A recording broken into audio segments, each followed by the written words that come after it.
Video games are one of the most popular forms of entertainment, but can often be seen as a negative influence on society. Ubisoft Future Games of London is a games developer that is changing this perception by encouraging their players to give back to the planet. We went to find out what they're doing to help.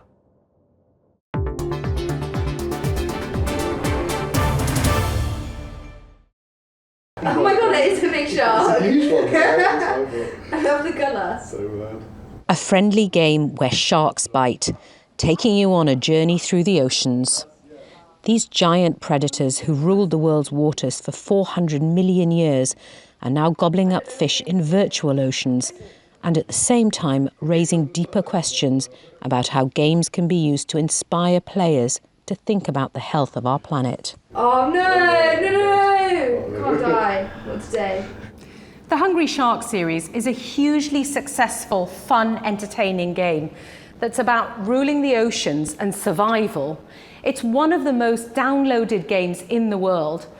But beyond the play, the company behind the game, Ubisoft FGOL, wants to increase awareness of sustainability issues and create an environment that's safe and secure, not just for sharks, but for future generations too.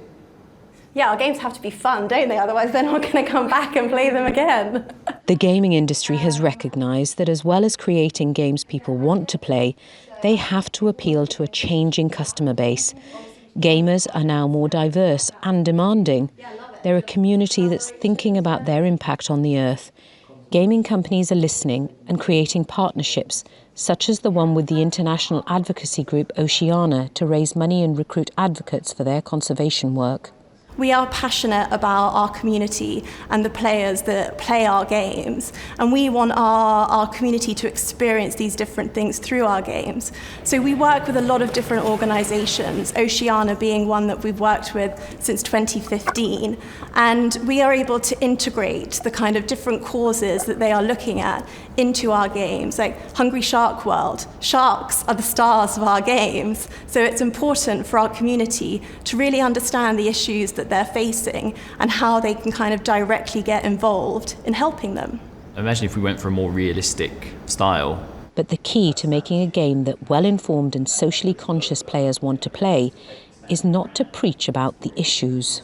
We have a kind of long history of working with conservation partners and educating our players, and they're really into topics such as climate and protecting, the Earth's marine ecosystems. So we've been working with the United Nations, Playing for the Planet organisation, lots of game studios on something called the Green Game Jam. And what we do is we build special content for our players. Last year was about polar ice cap melt. This year we're focusing on coral reefs, preservation, restoration. And what we like to do is not be preachy, not do educational games or some of these words like edutainment that are quite cringy.